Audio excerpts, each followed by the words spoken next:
Do not attempt to adjust your podcast player. We are controlling the transmission. We are here to be your guide, helping you to explore local events, the art scene, music, theater, and possibly a conspiracy or two. All here on GCRX Radio and Podcast Network.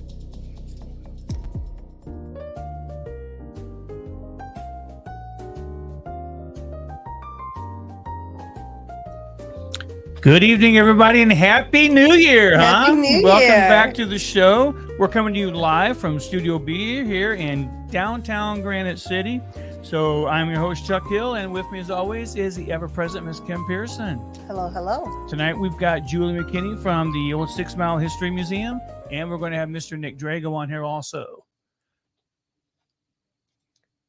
All right, and joining us tonight also, if it's a great show, we have it all to thank Engineer Daryl over here. If it's a terrible show, we're going to blame him also.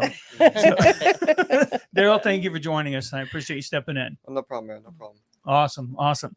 So, Kim, how was the holidays? How did it wrap up for you? Well, quickly, as I just said before we came on, this holiday season seemed like it was a whole year long. Literally, I guess it's the days that the holidays fell on, but I felt like Christmas was forever.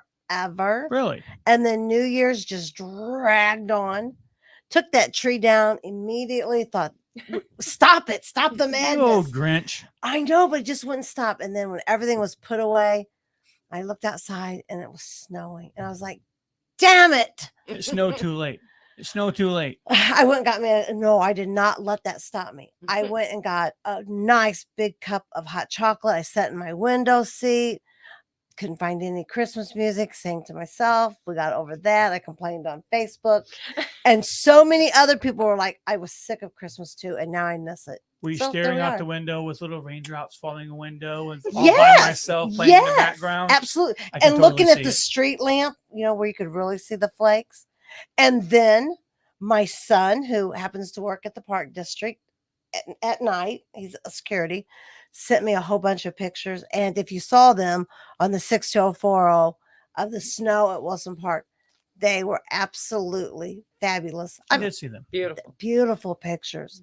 Yeah. I mean, I did not know the kid could take pictures like that. It's not what I sent him to college for, but he really did well. You know what, though? Most people I know that went to college are not doing anything within their college, educated career.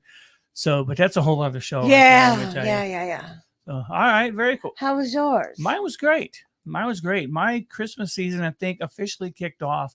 I kind of recapped my trip to Amsterdam, which was really nice. I got to go to this thing called the Christmas market out there, which is really cool. Had some stuff called glühwein, and it was really good. It's like a mulled red wine cider.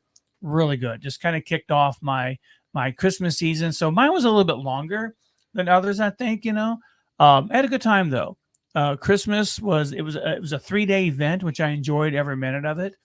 New Year's, we just, had some people over at the house and, rang in the new year, safe at home and not around all the amateurs that were out there getting, drunk and having a good old time or whatever. But, but no, it was pretty good. I had a great Christmas. So, my son laid a bomb on me, which, that got me a little emotional, but yeah, my little bird's leaving his mama's nest, so, but he's going to go out and strike out on his own now. So funny thing is he's heading toward the Kansas City area, which is where I came from there to come back here. So are you sad? I'm very sad. Yeah, I'm very sad, but you know what? I'm proud of him at the same time, because he's getting out there. He's going to do his own thing, and so, I think anytime that the kids leave the house, whatever, it's always kind of a sad moment. And he doesn't live with me. He lives with his mom, but they only live like 6 blocks away, so, but, I'm really happy for him. Well, I'm going to kind of enjoy it for you. Yeah. That he's spreading his wings and he's going, because I made the colossal mistake of encouraging my son, the oldest one, to buy the home across the street from me. Is he still there? Yeah. She says, yeah. Yeah. Yes. So if you're watching, she's so glad she did that. That's encouragement from a mom right there, let me tell you. So yours is going to Kansas, huh? Yeah, he's heading in that direction, which That's he fun. leaves at the end of the month, so Mm. which is okay because I'm actually heading out there for one of our trade shows that went out there in February, middle of February. So maybe we'll connect up then, but I'll get to see him before he leaves also. So Oh, yeah, that's cool. it is kind of cool. I'm happy for him, excited for him. That's There you probably the go. better word. I'm Yeah. excited for him because he's about to enter a whole new world. Okay, this is going to be a hard question. Now, we all love our children. We even love them equally, but we don't always like them equally. Oh yeah, sometimes I don't like him at all. Do you like this one? Oh, yeah, I like both my kids. Yeah. I love both my kids and I like them both. And you like them. Yeah. Would you be friends with them if they weren't your offsprings? I think so. I don't know that they would be absolutely friends not. with me. Neither one of mine. No. Yeah, I don't know that they would be friends with me, but I would be friends with them. No, we wouldn't even make eye contact in the grocery store. Yeah. No. So the nice thing is, we've actually come to this point in time. And for those of you who are younger parents or newer parents right now, you kind of have to live by this moniker, this motto that I'm your dad or I'm your mom, I'm not your friend, right? Like that's the thing. But I am at the point now that I'll always be their dad, regardless, right? I will always be their dad. But now I can actually be both. Aww. And that is what I think parenthood is about. Being able to be both when they're older. And you get to spoil the younger ones. See, I was getting ready. You know how inappropriate I was just going to say that's such a Huxtable moment, but we don't Yeah. talk about that no more, right? No, Oh, the sorry. Huxtables are canceled. They're off limits. We can't talk about the Huxtables anymore. Okay, that was So, my childhood. Yeah. So, hey, guys, we're coming to you live tonight from Studio B right here behind Garden Gate Tea Room. And we're inside this little complex that's like really just kind of a great hangout area. There's all kinds of stuff to do here. Matter of fact, we have 3 wonderful people just sitting outside our window right now watching the shows. We're not taping it live. We're actually doing it live. So who knows what's going to happen tonight, right? So I have these guys sitting here watching it. But yeah, we got the Garden Gate Tea Room that's here. We have Novel Idea Board Gamery, same building here, just 2 doors over. It's really great downtown diner. And if you're not really big into the whole social stuff or whatever, and maybe you want to have more private events, right behind us over here to my left is actually Studio C, which is a really, really awesome private cinema that you can rent. Bring your own movies if you want. They've got movies back here that you can watch also. Concession stand, kind of the whole spiel. So if you're ever saying there's nothing to do down here in downtown area, you are so wrong. Just come on down here. You've got the speakeasy that's right up the road also. So you got dinner, you've got movies, you've got drinks, you've got games that you can play or whatever. And it's a really cool area. So come on down here. It's really active down here. What would you say, Kim? Wednesday through Sunday? Yes, for sure. Not through Sunday so much. Everything's kind of closed down on Sundays. Okay. Thursday is the hopping night, really, because it's the late night for the tea room. Mm-hmm. But Friday was really neat down here. It was neat to see people actually playing games, of generations. Nice. There was a table that had grandma, grandpa, mom, dad, and a couple, little ones. I'd say probably 10, 12. It was a good evening. It was really nice to see. And the board gamery can also be used as a board room if you need a little extra room to come down and host your meetings and things like that throughout the day. And I mean, it's really kind of a one-stop shop down here, which I'm grateful to be a part of because we definitely can't leave out the fact that we have Studio B here also, which is where we're at right now. And then on Thursday nights, if you want to watch a live show and get a dinner also, Tim and Justin and Daryl, who is on loan for us tonight over here, you can catch their show live, which is the Mostly Hockey podcast. Yes. So those guys are pretty awesome also. I've sat in on one of their shows and, watch it from home from time to time. So yeah, there's quite a bit to do down here. So anyway, just want to make sure you guys know that you've got plenty of stuff to do down here. And our show is really primarily made possible, down here because, this is where we do the show. This is the spot. So if someone else wants to do a podcast, it could be hockey, music, anything, general trivia, whatever. Yeah. Hit us up and we'll get you set up with a time slot yourself. Or if you want to pre-record, those abilities are available also. So yeah, now that I've got the spiel and let everybody else know what's going on down here, I want to introduce Julie and Emily over here because we want you ladies to tell us what's going on over on Maryville Road. Oh, wow. Well, we have a lot going on right now. We've got a whole year's full of events. We're planning monthly food events in the middle of the week.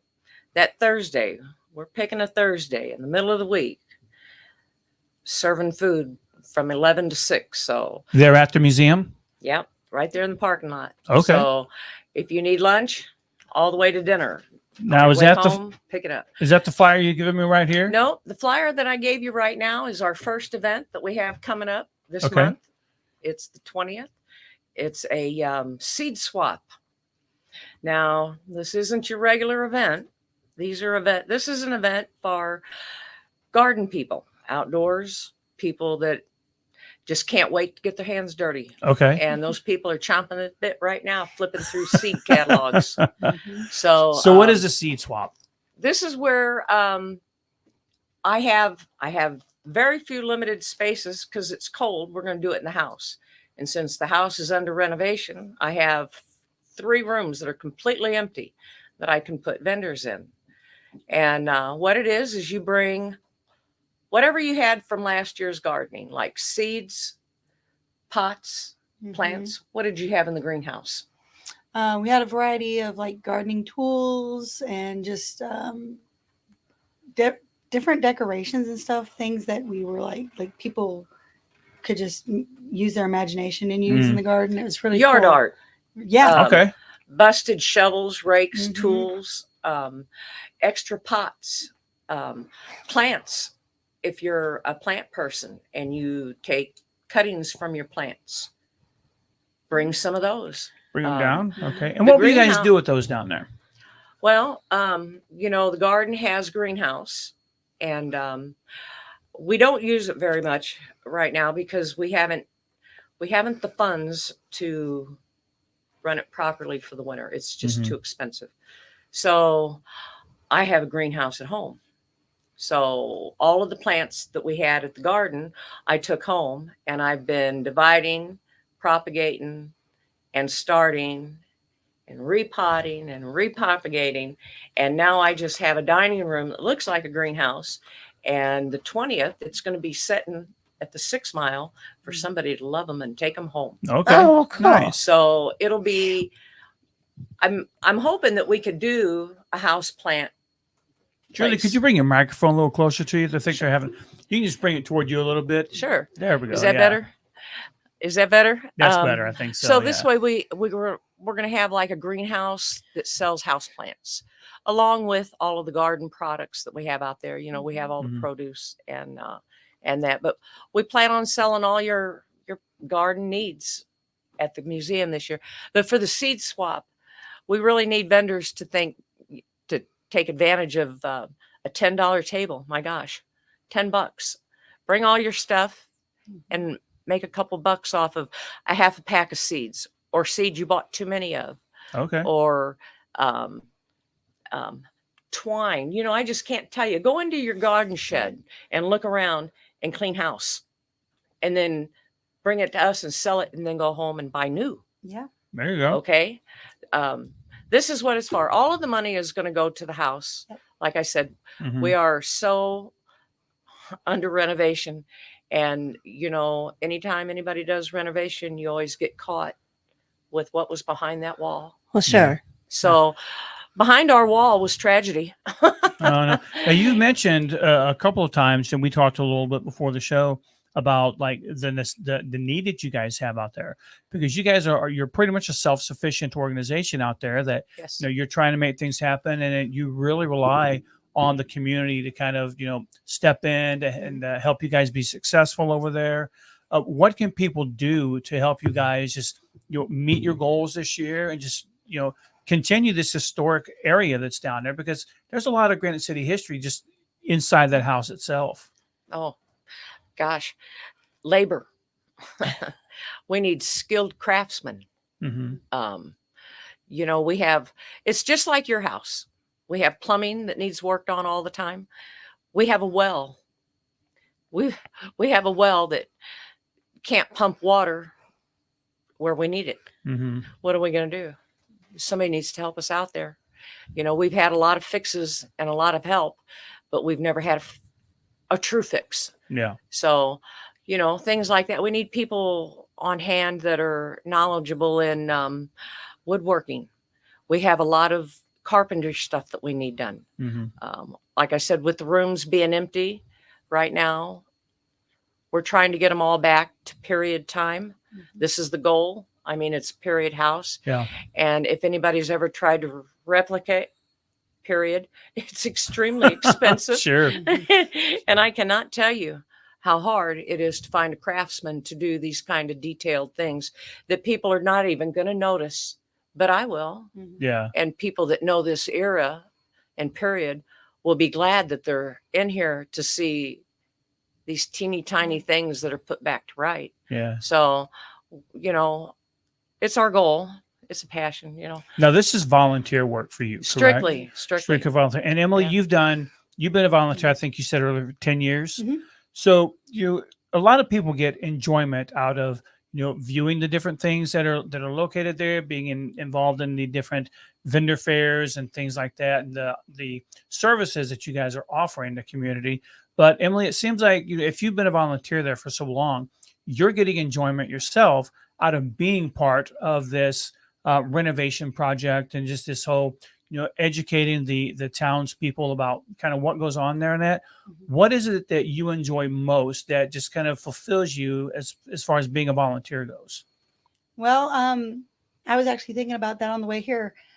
It's like stepping back in time, and it's very important to know where you're from, and especially in Granite, there isn't much left of when it started. So when I first saw the house, I was drawn to it, and I was like, well, I wonder what's going on here. And of course I met Julie, and she's like, well, come and step inside. And I mean, it was just, for me, it was, this is a part of history that we should keep going for the community, because there's nothing like it. And certainly for my family. So I like I said, I started before I had my son. And when I had my son, I wanted him to be a part of it. And then we started the garden and just having him just be involved and watching him be a part of it. But I'm certainly drawn to it because I want to keep this alive for my kids and then the kids that come after, because there's nothing else in this city like it. And it is, as far as I know, it's the only still farmhouse of that era of before it became like what's called the Old Six at that point. So, are there still family members around? There's descendants. Yeah. There's a Mr. Rapp that keeps in touch with me, and a Carissa Farina. Gosh, she's just wonderful. If you ever come to one of our events, you'll meet her, and bring a chair and some tissues. And she will tell you stories that will just absolutely rock your socks. I kid you not. I wish she lived here. They live in Terre Haute. But they could tell you stories about the property, the people, the things that went on. She's the one that wrote our tour book that we give out in the house. When you walk around, I have a booklet that tells a little bit of history that went on at the property. And she's such a storyteller. When you see the movie is happening while she's talking. Nice. I eavesdrop all the time. I just love it when she comes. So I just text her to see if she was going to make our event in June. We're going to have a yard sale / open air market. And this is a thing where you bring yard sale stuff and creations. That fine stuff that you see at events. But that's the qualification. You can't bring all that pretty stuff unless you bring that crap. There's a lady at one of your outdoor markets a while back. I think it actually was right before COVID. Maybe, and she was a pickle lady. Oh yeah, Granny's Pickles. Who was it? Granny's Pickles. Yes. Oh my gosh, these pickles were so delicious. They were so good. Here it is, like almost 4 years later, and I'm talking about this lady's pickles. I mean, but yeah. Yes. So we good. share lots of events together. We're at lots of events together. Nice. Yeah. Nice. She is a hoot. So if someone wants to volunteer for you guys, what's the best way to reach out to you? Do they reach out to you on Facebook? Should they just make an appointment, or should they reach out? Like, does the museum have its own page? What's the best way to Well, get in touch with you? The museum has a Facebook page, and you can always message me from there. Okay. We have a number. We actually have a little flip phone that I keep by my notebook, and I check it every day when I come home. All right. Believe it or not, it only holds 4 messages, and 3 out of the 4 are soliciting. So if it's full, please wait till I empty it, and I will get it back. Okay, so I'm going to make a primary plea to all of our viewers out here, those that are catching us later. These folks are using a flip phone. Now, let's be honest, a flip phone is probably going to last 20 more years into the future. Sure enough. But, sometimes your donations, your time, and everything else can help, can just really help these guys, help you better and help the community better. So I would really encourage you guys, if you have any love for knowledge of Granite City at all, because we actually do have a really good story, and how we meet and mesh with St. Louis is incredible. I was reading the book that you gave me the first time you were on the show. Yeah. And just the way the trains and the buses and everything came back and forth. And it was just a huge interchange of commerce that a lot of people were not aware of or still not aware of. Yeah. So, I think it's important to preserve our history. And Emily, I think it's awesome that you're bringing your own kids up to do this. And I see you everywhere. Like, I mean, when you say you're a volunteer, you should have, Emily / volunteer everywhere, because you really. Oh, that's cool. Yeah, She I mean, does. Emily is she helps out there at Happy Trails Farm here in town as well. So, and I know that you're involved in the churches as well. So. I mean, you really have a heart for service, which is awesome. But if you guys all have a heart for service also, reach out to Julie. We're going to get the phone number here in just a minute. Our little flip But phone number. Reach out to Julie. Let's hear that give these number. people at least a smart talk phone. Let's bring them into the 20th century. We can hold off on the 21st a little bit. They may be preserving 18th and 19th century Granite City. We can bring them into the future, So, but I really encourage you to be a part of what's going on over there. It's a really cool thing that I see just when I drive by. I see your big bee that's over there. My the bee's gone now. Is the bee gone now? I have reached out to more people in the community Did someone to steal see the if they bee? can't replicate No. that for me. Oh, okay.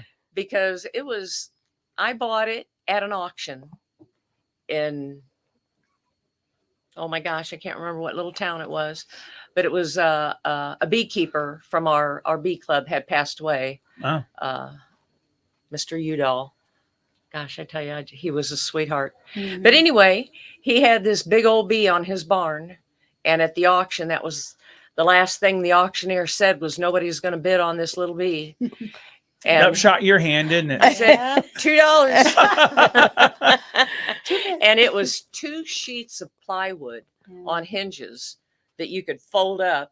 And the very tip of the bee's wings had a hinge. And you could fit it in the back of your pickup. Oh, nice. It was so heavy. Nice. It took 4 guys to get it on a pole out there for me. And it's been up there, and the wings have come off, and we got up there and put them back on, and the paint job come off, and I had another paint job put on, and tattoo artists have been out there and repainted him, and friends have done wings again. But this time it fell to the ground, and it was just, I can't tell you, the wood had to be, that bee had to be 100 years old. Wow. Mr. Udall was 90 something, and he had been doing bees for his whole life. Oh, wow. So, and we can't ever talk to you without talking about bees. gosh, Right? Figure. It's a bee story. I have a couple facts that I want to read to you, and that I had never heard or knew about, and I know that no doubt you did. But are these actual things? Okay. True or false? True or false? If you eat honey off of a metal spoon, it kills all the live enzymes. No. That's not true. That's a good question. It says, it goes to say that is why when you go to buy honey from mostly local people, they have a wooden spoon or a wooden spool. Okay. The thing with a spoon, and this just comes from doing it yourself. In the morning, I use honey every morning in my coffee. So I do both sometimes. It depends on how much coffee I'm going to drink and how sweet I want it.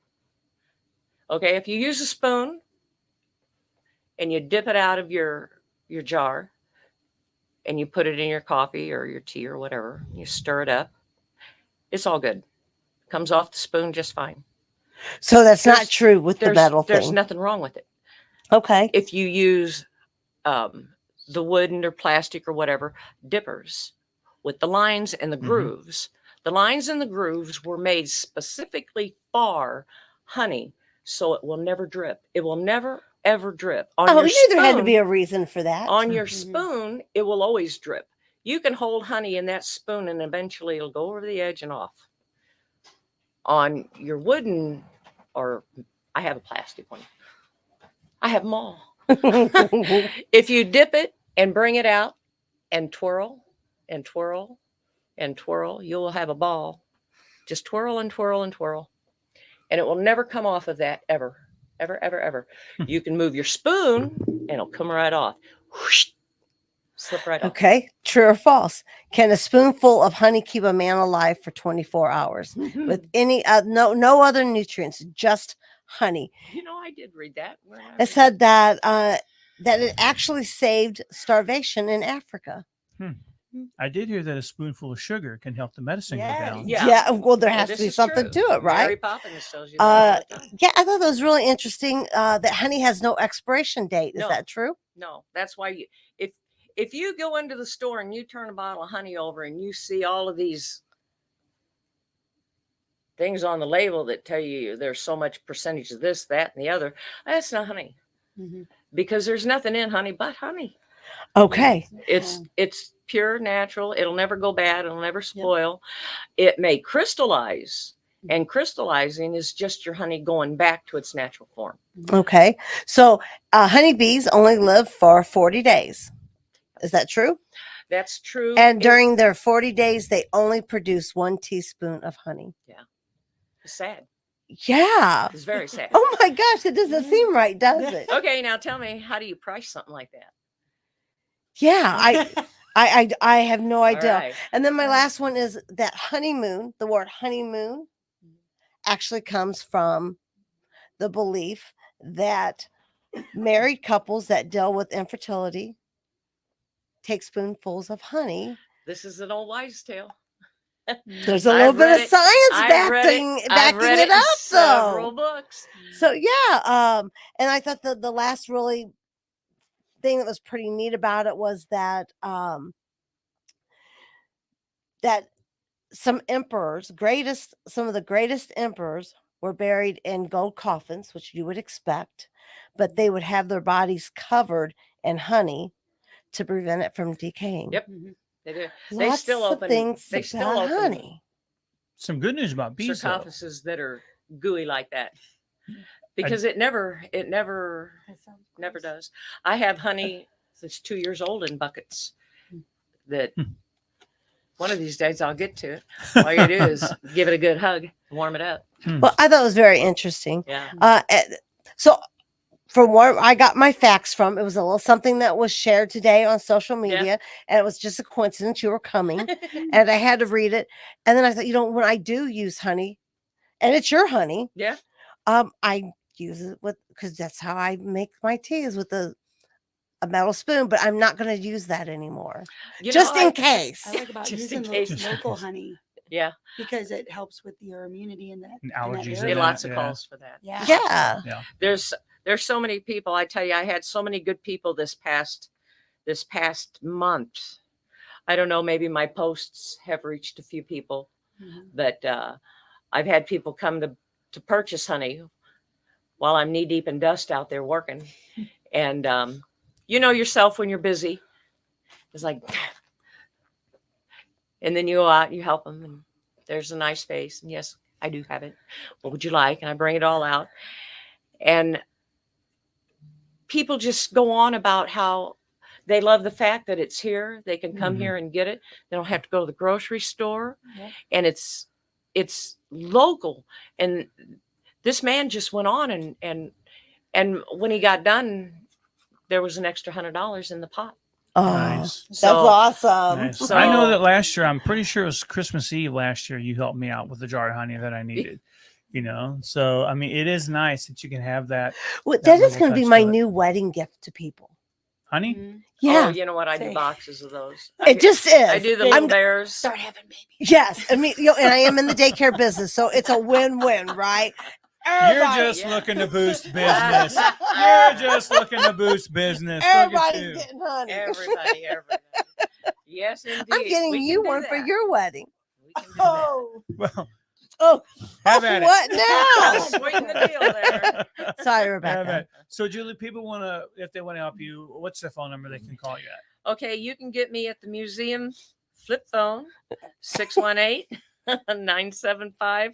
618-975-1836. Okay, or they can reach you on Facebook, right? On Facebook, you can get me on my homepage. You can get me on Julie's Honey. You can get Okay. me on the 6 Or Mile it's just page. Old 6 Mile. Old 6 Mile. Museum. Or just The Old 6 Mile Historical Gold Society. Yeah. As soon as It's you very hit that specific. historical, boy, that little Yeah. name pops right up. So Yeah. All right. that makes Awesome. it nice. Good keyword. to know. We're definitely in the process. Yesterday, I finished putting up most of the flyers, and we're in the process of getting a web page set Okay. up. So we'll be doing that, and we're working on taking call in and card numbers. Okay. Now we've set that up, but the bank and the Square are having trouble jiving. Oh, I understand that. Okay. So, yeah. Square's been having some Until we issues can lately, Yeah. so- get all of that figured out, the dates for all of our, can I give you the dates for all of our upcoming events real quick?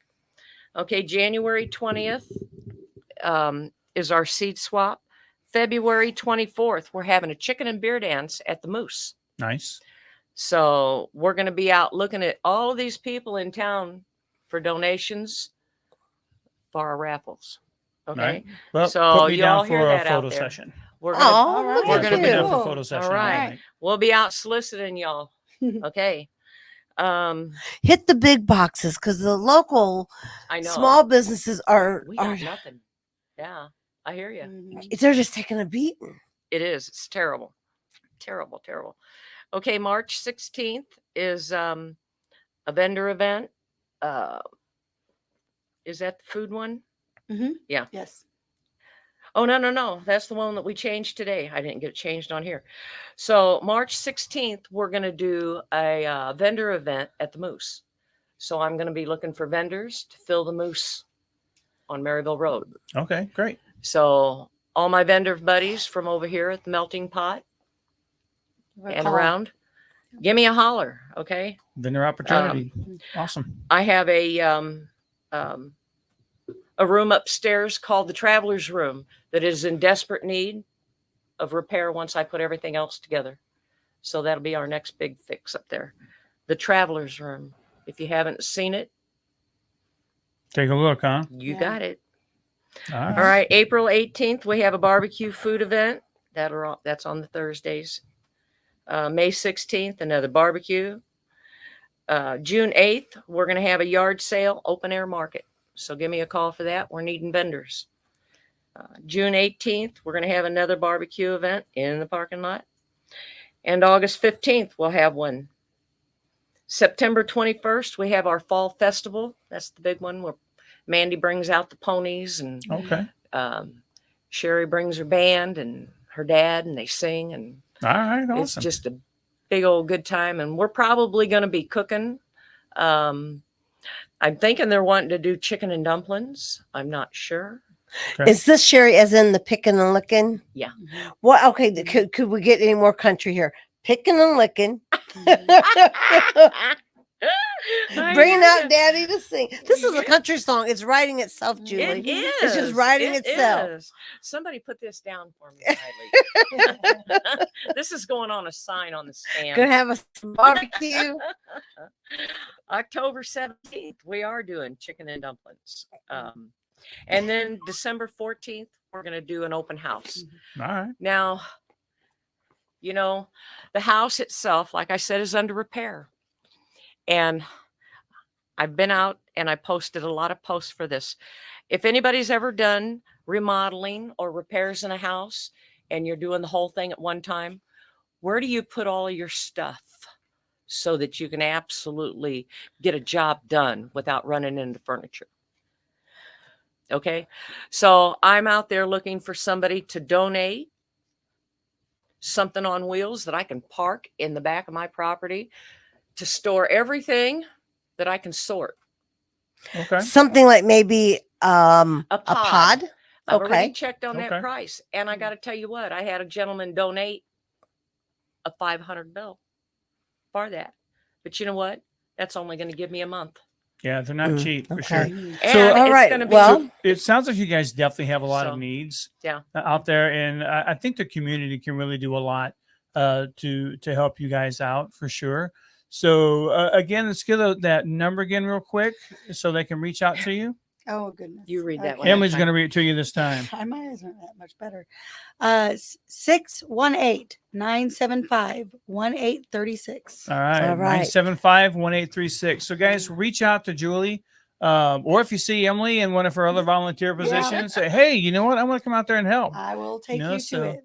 Awesome. I will lead Awesome. the That's way. right. It That's was right. nice meeting you and always seeing you. Oh yeah. Oh my gosh. I don't know how many times I keep thinking I've got to call down there. I need to scream.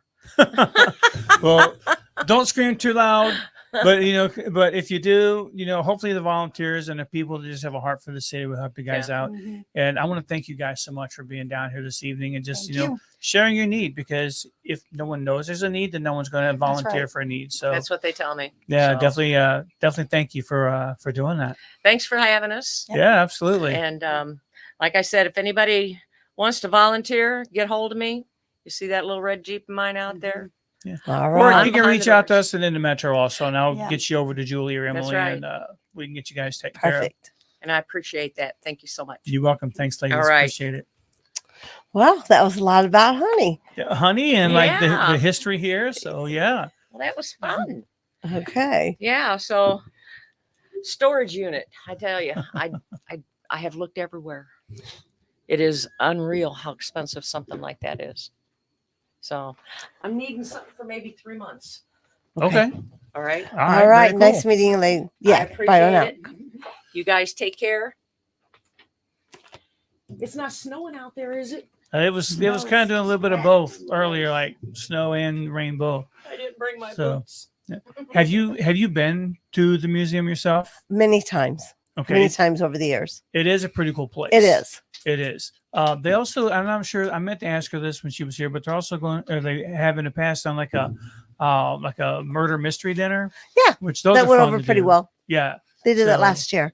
those are fun. Yeah. Well, hello, Nick. Hello, how's it going? Real good. Come on All in. right, good to be happy. New Welcome Year. home. Good to be, yeah, it's good to be here. Happy New Year, everybody. Happy New Year to you, sir. So I will share one more interesting fact about bees, though. I did read recently that they have been removed from the endangered species list. Yeah, Well, I that's recently good. heard that. That's an awesome thing. Yeah, That's it means great. humanity will survive a little bit So longer. now we can start Yeah. saying those little stinging bastards.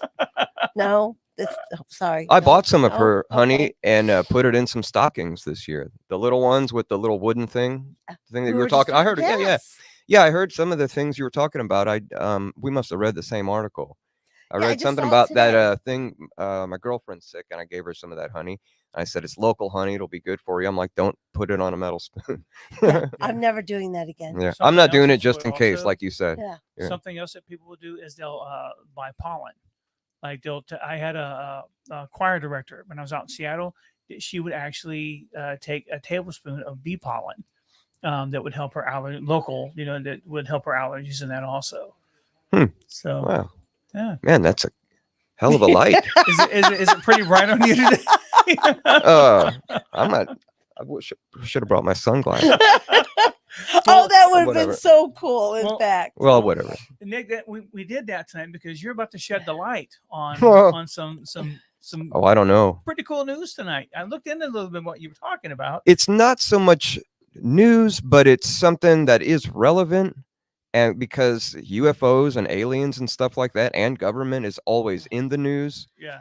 And I had read about these things I want to talk about tonight. I read about these things a long time ago, and they're well known in the world of ufology or in conspiracy culture and all that. But real quick, there's been someone just messaged me while I was waiting, and they asked me about something, and I started looking into it. And supposedly at a mall in Miami. Yes. You hear about that? Yes. And Was they an even alien? Do you hear about suspended. this? They suspended all flights. That's crazy, man. Yeah. I'm just you probably know more about this than me. Well, because I get all my information from TikTok. Okay, well there you go. I mean, Solid source. Only the reliable news source. So WTKTK. Yeah, so I gotta look that. I'll be back next time to talk about that. But that was like, it's always in the news.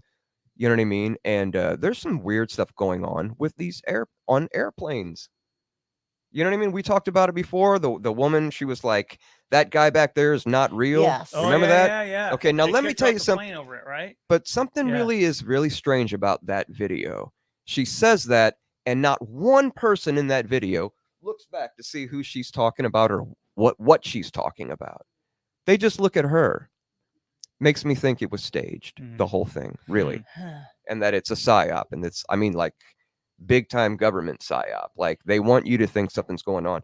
There's been like 3 or 4 people thinking that there's some non-human entities on airplanes in the past year. This has happened. One guy was a fighter. I think he was from the UK. He was like like an MMA fighter, and he freaked out, and he was like, no, I mean, these people don't now I know people freak out on airplanes. Right. That happens, but do they all see some kind of demon? You know what I mean? There was something just the other day. A guy said he saw a demon on the plane. Okay, so anyway. Well, on the Miami thing. Yeah. Okay, they called them skinwalkers. Yeah. They is that what they're saying it was? There was like 400 squad cars around this area. The Miami airport was shut down for about 18 hours. Now, here's the conspiracy part. Is it because those were the same 24 hours that the Epstein list was coming out? Were we being directed someplace else? Well, that's good, but I mean, that's pretty. I like the connection there, but I mean, people are not. It's not working.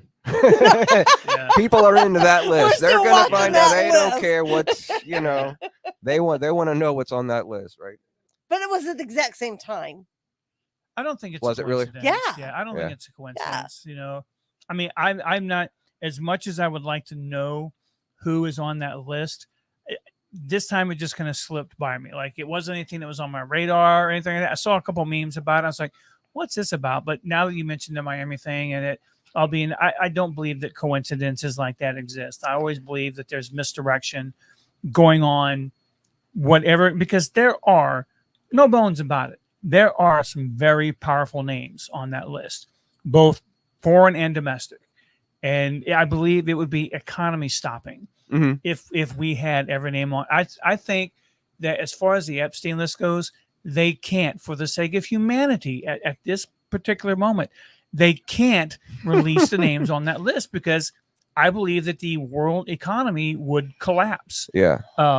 Because of the names on that list. Well, it's not really a list, though, as we're learning. Right. You know what I mean? People were making a list. You know what I mean? Right. People are going through it. A laid out list. And say, well, they can connect Clinton here. They can connect this guy here, but not to the island. That's one thing. People are like, okay, he wasn't on the island. There's a lot of that. And I'm not saying. But if they were trying to distract us during that period of time, I think they missed the mark with aliens, because they already that wow factor, that shock value, that was so last 6 months ago. Yeah. Yeah. You're right. You're right. No one's really phased by it, because I scrolled. Everybody's right just waiting that. for it anyway. Everybody looks, if they want to know about aliens and UFOs, they look into it, or they listen. I'm just waiting for them to walk right through Walmart. If they want to know about aliens and stuff like that, they're going to watch In the Metro. Right here as part of the GCRX Radio Solid Podcast Network. Solid source. Yeah.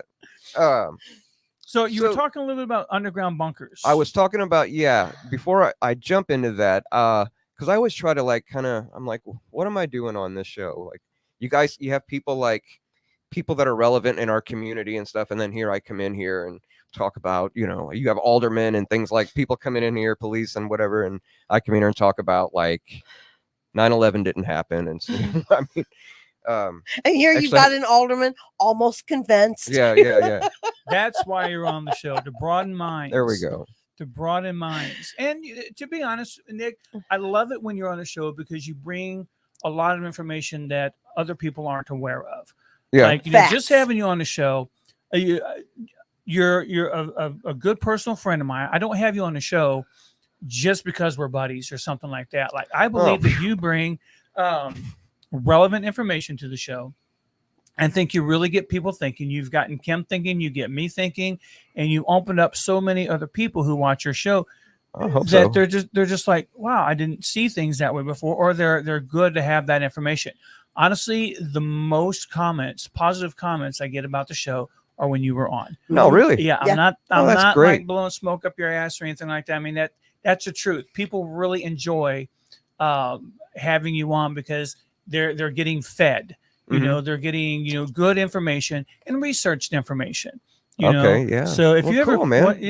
if you ever question why you're on here, brother, you are on here because you got a spot here, and like you were All right. contributing. You know, so Okay.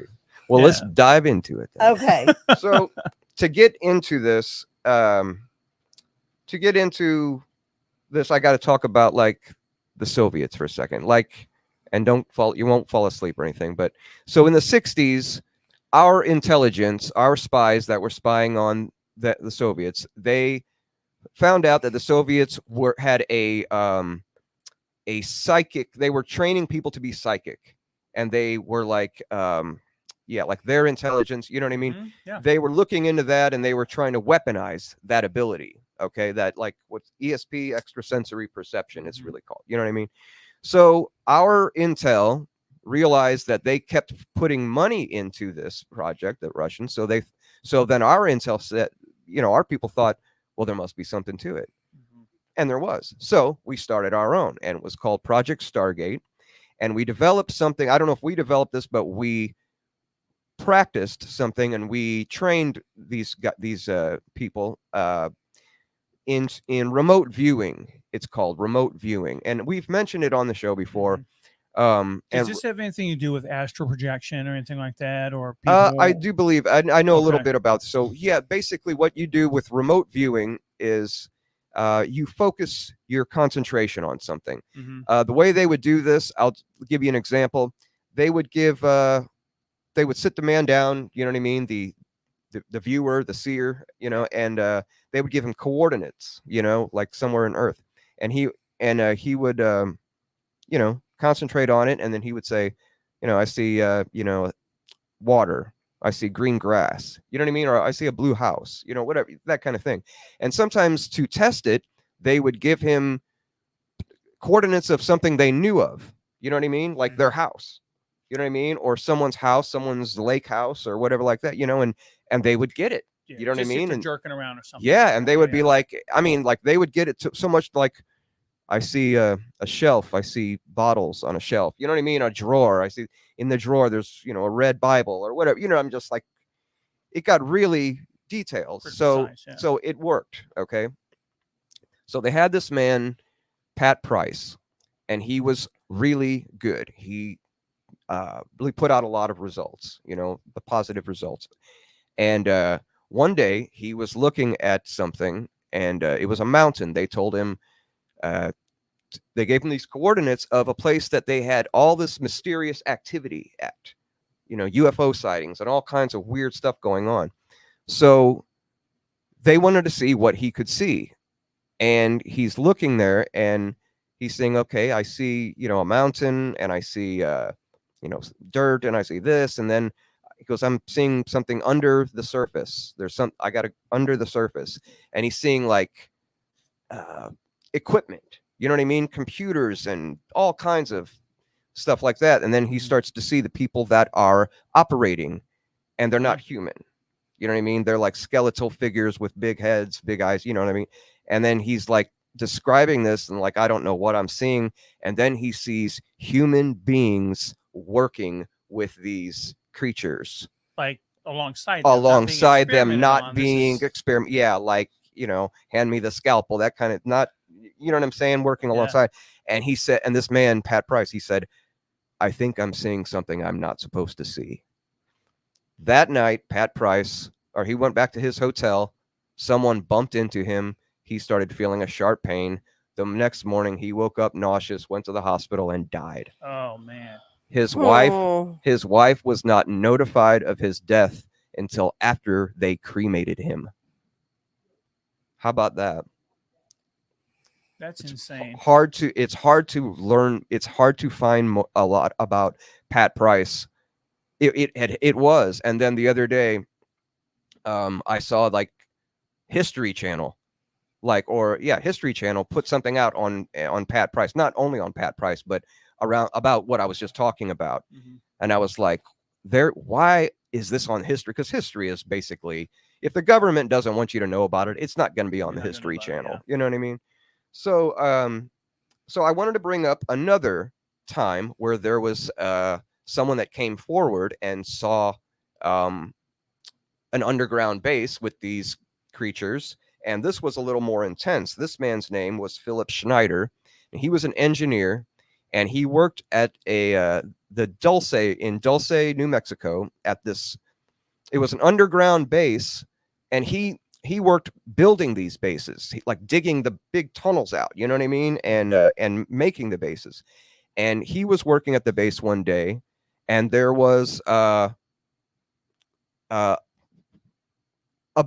there was something else underneath this military base.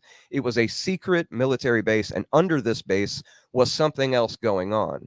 Okay, and there were creatures down there, and they actually got into a gunfight with some of these soldiers.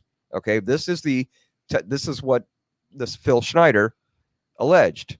So while he was under there, he saw a gunfight with other soldiers. He was involved in He was one. involved in Yes, one. Okay. he saw it first. Like some soldiers were were down there. They saw something. They came up. They were on fire. You know what I mean? Charred. They were dead.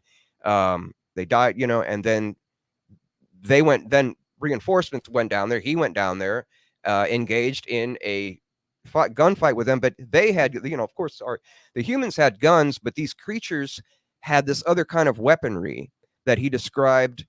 Like they would go like this with they would make like a clockwise motion with their hand over their torso, and then this force would like shoot out and like knock you on your ass. You know what I mean? And so that was almost like an organic kinetic force then. Yeah, that was one of them. Engineered weapon. Yeah. Well, that was one of them. Okay. There were other lasers and things like that. He actually ended up missing some of his fingers. And so he talked about this in 1995, in the summer of 1995. He went on a big lecture circuit, you know what I mean, and talked about this. And people told he got phone calls. Don't say anything. We're going to kill your family. You got to shut up. You can't talk about this. One of his friends that was on the base that day talked about it and was murdered. They ruled it a suicide. You know how that goes. Yeah. And then finally, this guy ended up. In his speeches, he would say, "I'm not suicidal." You know what I mean? If something happens to me, kind of setting a precedent. They have finally succeeded in silencing me, and they eventually did. They ruled it a suicide. He died like very shortly after he started talking about it. So it's just really, it's interesting now. It's interesting now that these things are being talked about again, because Phil Schneider and Pat Price, that was like, you couldn't find anything on them. And now these things are being talked about, and like history talking about it and stuff. Yeah. And it's interesting. It seems to be more and more, like you're mentioning, more on the regular now. And it almost does seem like the government is trying to condition us for an introduction, so to speak, to an extraterrestrial being or something like that. Like I've even read things recently, and I'm not talking about Martians or whatever, but where they've seen that there definitely was at one point, some type of organic life on Mars, being water is what, there's evidence of water on Mars. They're talking about Venus could be an inhabitable, like one of its moons. I think could be Titan, I think is what it is. I may be wrong on the name there, but it could be inhabitable by, pardon me, by, some kind of terrestrial being or something like that. And I mean, it's really interesting because back in the day, back in the 60s, it was all hush hush. It was like the Men in Black we've Oh, talked yeah. about before. Those guys would rush to the scene to neutralize anyone in the area or zap them in the brain or something like that. Yeah, they didn't play around back then. No, they kind of let you go a little farther with it today. You know what I yeah. mean? And you think, you mentioned 95. This guy kind of wanted. 95. That's within our lifetime, Right. Yeah. That's within our young adult lifetime. And even at the age we are now, and now we're getting to the point where, at one point, the government used its best weapon, suicide, to get rid of people. They still seem to like to use that weapon. Yeah. But we're learning more and more that some of this stuff's not as big a line of bullshit as it was at one time. So, and let me jump in and give you let me give it some credibility. The the idea that these extraterrestrials are working with human beings, like with government, and military. I think it was 2014, maybe 2013. I don't remember. Gary McKinnon. We talk about Gary McKinnon? He's I think Scottish hacker, and he hacked into some government files in the UK, and he saw like that there were ships. They were entitled non-terrestrial officers, and so he thought that meant either that there are extraterrestrial officers or that there are bases not on Earth, that we are, which is probably more likely. You know what I mean? So But that was we've got human beings on other planets, or that we have. Maybe we have a galaxy, I base on the guess. moon, and there are human beings running it, and maybe they got some ETs there with them. I don't know. He did not. I don't remember if I read that about what Gary McKinnon hacked into and said. It's a wonder he's not in prison. So let me ask you a question. And I know that when the Donald did this as president, and invoked Space Force and all this other thing, do you think that that's really just a bunch of BS, or do you think it could be something that they're like, hey, we've got our Earth-based forms now. There's a definite threat that we've identified from within our galaxy. Like, do you think that Space Force is coming along at the right time because there's a credible threat? Yes, the Space Force has been a thing in the making for a long time now, because of it's the next frontier in the military-industrial complex, space-based weapons. You know what I mean? Like radar systems out there, and things like that. They want to be able, they can dismantle. They want to be able to dismantle something from space. That's what. What's his name? Dr. Stephen Greer of the Disclosure Project, which I've talked about many times. He is against the Space Force because he does not want to put weapons in space. He says when you do that, you are messing with someone else's territory, and they don't want it. And they've been cool for a while. They won't be if you do that. That's what he's worried about. But also, so no, I don't think that's BS at all. I thought that was pretty cool. In 2013, the former Canadian Ministry of National Defense, Paul Hellyer, went on TV. This is someone in government, went on TV and said that the proof of an alien presence is overwhelming. And he said that U.S. governments and other governments from around the world are working with organized groups of ETs. This is a man in government that said this. Also, former Israeli chief of space security, Hyman Eshid, also said there was a galactic federation of ETs in contact with Earth's governments. That's a lot, man. I don't even know how to respond to that. Those are government people that held office, I mean, so there you go. I mean, so what are we going to do? I guess as your normal everyday, guy who lives on Waterman Street in Granite City, Illinois, what am I going to do about this except watch the news, wait to meet Predator when he comes down, and, just kind of like, right. Get ready to spend the rest of my days in the salt mines, Oh, well. But, I mean, this it's an exciting time to be alive, man, if nothing else, right? I will tell you, it really is, because I truly do believe that we're all here at a specific time for a specific reason. Like, what that reason is, I have yet to figure out, but I think it's this information, like this stuff fascinates me anyway, space. aliens, things like that. And I've always been like, we can't be alone. We just cannot be alone. No way. It's so No way. absurd, and it's so arrogant to think that we are the only beings out of everything. And we're just, I'm not talking about just in the Milky Way galaxy. I'm talking about everything. No way in hell we're it. There's just no way. Now, Kim, you look either scared shitless or you look like, I can't believe any of this. I can't believe we said something positive about Trump in here. That's all I know. I really tiptoe around that, but no.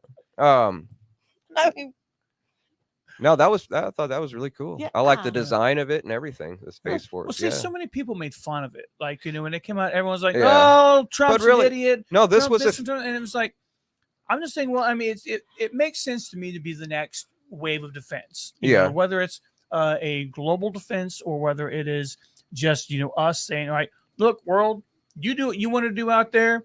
We're going to protect our outer space area." It makes sense. I just hope it doesn't cause any problems. You know what I mean? Like Dr. Greer thinks it is, Yeah. So. Well, that's an interesting take because as far as we know, we may think Earth is ours.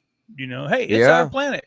Someone else out there might have a different idea. They might like, look, we let you little piss ants live down there for right now. And then one day. Did you see The Day the Earth Stood Still with Keanu, the remake with Keanu Reeves? Yeah.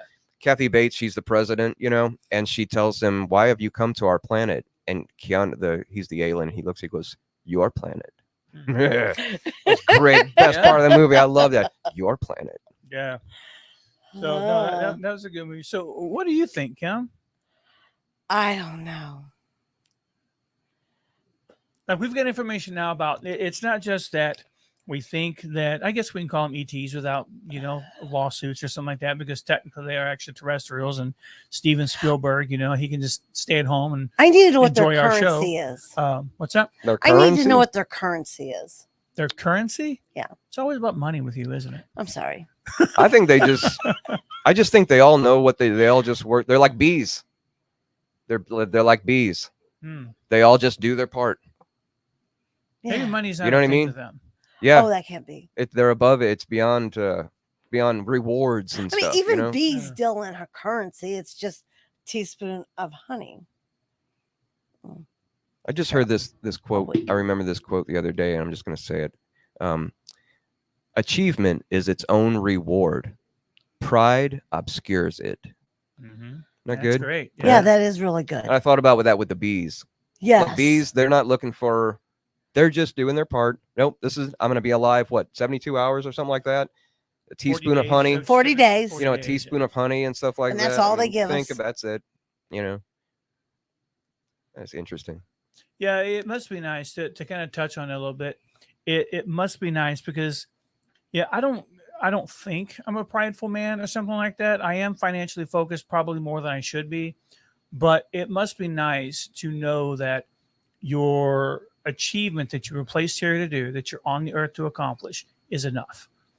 It must be nice to, and I say that with a little humility, because I don't experience that. Like, I'm still at a stage in my life where I want to provide for myself, those in my future. I want to do those things, and I see that, pretty based on not complete financial stability, but there's a lot of financial stability that goes there, as opposed to, being a good dad, being a good husband, being a good human being, being a good Christian. Just doing those non-financial things. Mm-hmm. That money just can't buy, or you can't put a value on any of that. Like, it must really be nice to be an animal. And while we're up the food chain on animals, it must be nice to know a dog. My job is to make someone happy. That's it. That's it. I can go, get food or whatever. My job is to make someone happy. Do we want too much? Is that it? As humans, I think do we want too much? Yeah. I think we've been. We don't just settle with too much. Yeah. It used to be that commercial for Fairmont City racetrack about wasn't a lot of words. It was just a lot of pictures about the only athlete without an ego, the thoroughbreds. They're there. Yeah. They're not like they selling don't have a much Nike. of a choice, but yeah. but they're not trying to get a Nike commercial or, Yeah. you know, Oh, sure. they're It's there. interesting. Yeah. Yeah. Yeah. Yeah. it's- Yeah. But man, The jockey, on the other hand, he's there for the contract. Oh, absolutely. I don't want to get into it Yeah. too much, but man, if the MLB, or I'm just going to say, talk about baseball, if they make, billions of dollars off, somebody, well, he needs a cut. And I don't care if it's, Sure. and it should be fair. You know what I mean? But then again, then you got to like weigh that with like, okay, man, you're going to play baseball. You know what I mean? Or, Yeah. so I don't know. I don't want to get into that whole thing. No, We've been talking about bees, aliens, then can talk about baseball. Yeah, no, I- I mean, you make a good point there. You know, what I mean, so and that could, that in and of itself could be a show about what's a fair cut of everything. Yeah. Because then you start getting into communism and socialism versus capitalism, and then you start talking about democracy and republics and all that other stuff. you know. But no, I mean, you make a good point, because you're right. If you want to do a job, then everyone should be paid their worth based on it. My point earlier, though, is like, take the financial part out of it. You know, what if we all just, okay, if you're a great construction guy, you're a construction entrepreneur, and your job is to come here, build houses, build buildings, provide homes for people, take the money out of it. And would there be some accomplishment there? Or would people still look for that next thing? Would they look for, well, I'm a great construction guy, I built 5 million houses for people and stuff like that, and I'm in a 1-story room or a 1-story house with my 4 kids. We can eat, but I want more. So is it part of the human condition to just want more? I hope and I'm so. just saying, in other areas of the world, it would be nice to just know that what I've contributed is enough. Scientists and teachers are notorious for that. And I use notorious in a good way, because they don't get paid a whole lot of money, but they're here to do a certain job. And 90% of them are great at it, and they're underpaid. Yeah. But they find satisfaction in doing, what they were created to do and what they're here to do. But that ties back to what you were talking about earlier with, maybe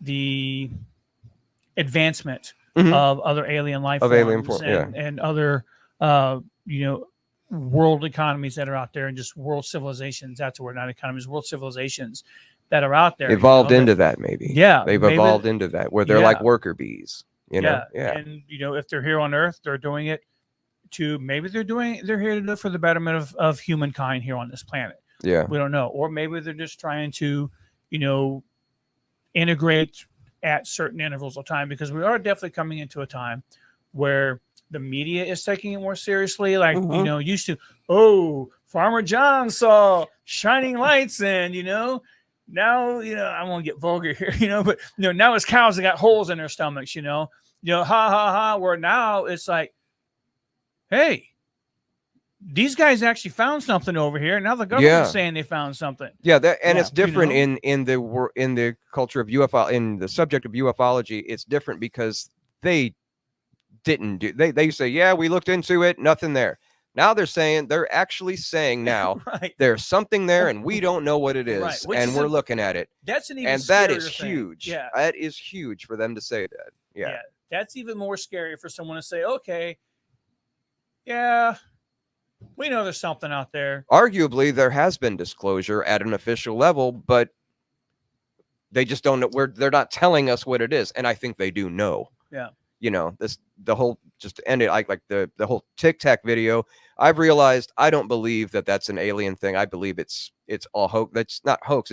They know it's not alien. They put that out there so they can control the narrative 100%. Yeah, but I think what it goes back to is, last time you were on, we talked about that movie, Leave the World Behind.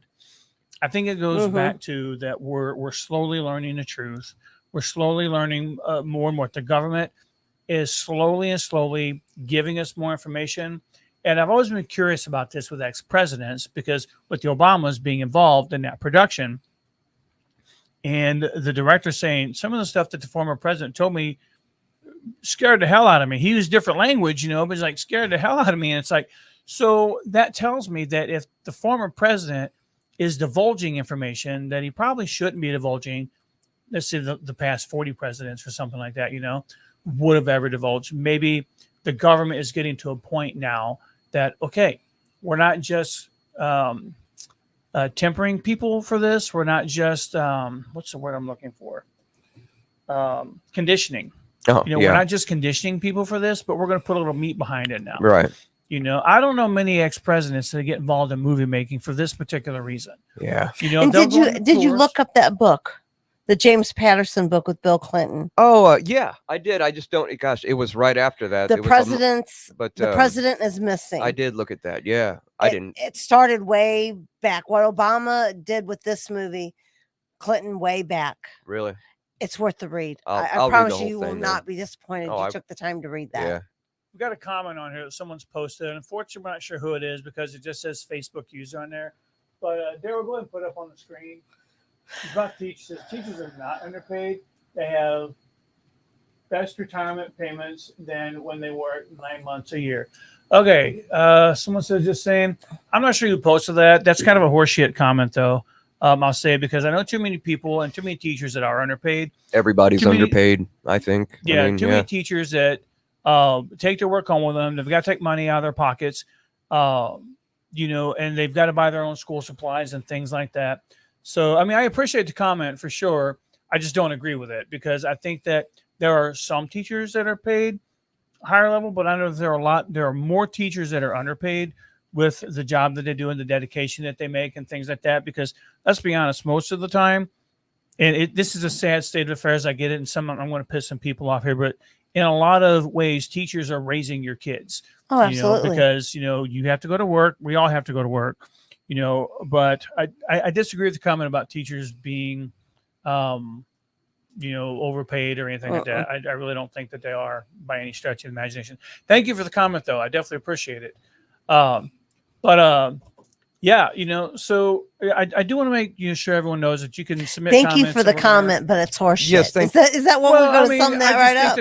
I think that the statement itself is in, and again, I don't know who said it. So I hope you didn't lose a listener. If it was a friend, I think I can disagree with my friend sometime, but I do that a comment like that is that, let me put it this way, and I'm not calling you stupid by any stretch of imagination. I think it's an uneducated statement. I think if there was more information that went into that, more research that went in, and again, don't know who it was, but if you actually knew what teachers made and the time that they put in there, a lot of them are making less than minimum wage. Absolutely. It was your girlfriend. Yeah. Probably it wasn't my girlfriend. She shows up. And teachers actually work longer than the 9 months that our kids are in school. I got a little bit of experience with this, with the business that I'm in. Mm-hmm. Teachers they work almost 2 weeks after school gets out to finish up their classrooms and get those taken care of for summer school classes to move into theirs. And they go back to school 2 weeks before our kids do to get their classrooms ready. Yeah. And then the administrators, your principals, they're there a full month before and after. Yeah. So when we say our teachers only work 9 months, that's not true. They're there. They're there maybe less. Yeah, and this show doesn't necessarily have to focus on that, but when a comment like that is made, I at least want to address it because I think that there needs to be a little bit more. And I don't know, maybe you're a professor or a teacher and you're making $250,000 a year. I mean, I don't know that you're watching this show making $250,000 a year, but I just do think that a comment like that is it's an unfair comment to teachers because that's probably the best way. So I'm sorry I said your comment was horseshit, but I just don't think that it was it's more like cow shit. There you go. All right. So anyway, you're saying it's horseshit? Okay. The gallery says it's straight up horseshit. The peanut gallery has spoken. So, but okay. Anyway. That's what we're going with. So, hey, you know what? Maybe some of the ETs are teachers also, and they don't care about the money. I don't know. But the thoughts that you brought tonight are definitely, I had not heard of that until you reached out to me earlier in the week about it. Oh, yeah. Good stuff. About the underground extraterrestrial army base or base. I can't call them army bases, but bases, installations, bases. Yeah. So, I mean, that's good information to have. Look into it, kids. So, Guys, I want to make an announcement tonight also concerning Nick. Talked a little bit with Nick about it. We're actually going to have him on every second Monday of the month. So we don't want to really do any more haphazard stuff throughout the week. I need to be better about my planning anyway. So I want to make Nick an official show member, because I want to say guest. I want to say show member. Because his coffee cup was already here. His coffee cup was already It was already here. Yeah. So tune in every second Monday. I'll be here. And we're going to have Nick here. Nick's agreed to be on, so I appreciate that. And no kidding earlier. I mean, I value your time that you come on the show. It's a lot of fun. I love coming on. Yeah, I value it a lot. Thank you. Thank you very much. Yeah. Kim, we have anything coming up this week downtown? Oh, I should know this. You should know this. I should know this. This is where you excel. I know, right? Okay, so Tuesday is classic movies. What do we got this and week? it's Roadhouse. Oh, wow. Right? Oh, I got to be there. I'm a huge Roadhouse fan. I am $5 tickets. What day is this? Next Tuesday. Tomorrow? Oh, next Tuesday? Yeah, next Tuesday. Okay. No, wait a minute. Tomorrow. It's tomorrow. Yeah, it's the second Tuesday of the month is our classic. Tomorrow Roadhouse. Huh? Tomorrow Roadhouse. I think we need to have a GCRX like field trip to the Granite City Cinema to see Roadhouse. I don't know if I can commit just now. I'm gonna try to be there though. I want to see it. I was kind of surprised. Don't come at me, but I was kind of surprised that it was considered classic movie Tuesday. Yeah, I guess it is now, huh? It is. Yeah, I guess like, it is kind of. Dang, how old are we getting to be? Sure. I kind of had that moment when Pretty in Pink and Grease. Oh, that's I was like, oh my gosh, how old are we getting? But now Roadhouse. Well, who'd have thought Casablanca and Roadhouse would end up in some kind of category together? No kidding. Right. But so that's where I'll be on Tuesday. I'm looking forward to that. Okay. Yeah. All right. Anything else going on that we need to be aware of? How are things looking over at the mill? Right across the street from us, not the steel mill, but right across the street from us. On both fronts, I got no news. All right. Awesome. Well, guys, thank you for joining us this week. We definitely appreciate you guys being here. Special thanks to the Peanut Gallery out there for showing up and watching this. And Daryl, you rocked it tonight, man. Thanks a lot. Appreciate you sitting in for Engineer Bill. And Daryl, did they not let you talk? I think we haven't let him talk. That's more appropriate. Yeah.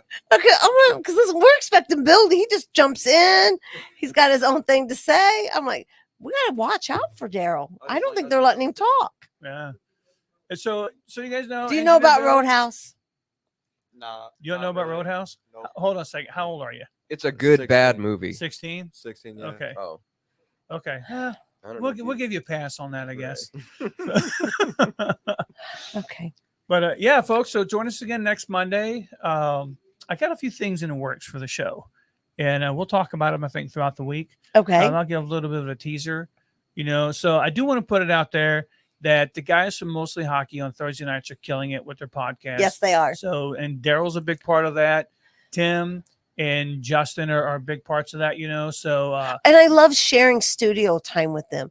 They're so courteous. We are not. We leave our crap laying around. We're slobs. I know, right? And they even leave us little notes like, go team. Hey, and we're like, let them call us out. Let's not call ourselves out. Let them call us out. It hurts less this way. Did you notice our coffee cups are shoved over there? They just don't need this crap in their life.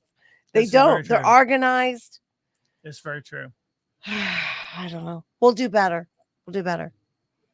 Speak for yourself. Okay, anyway, we're not going to do better.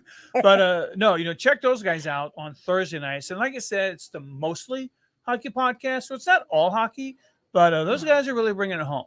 So, and if you guys want to do your own podcast or if you got ideas that you want to share, you really don't even have to do, I don't think, a full weekly broadcast like we do or whatever. If you have a pre-recorded show you like to do, we can hook you up with that also.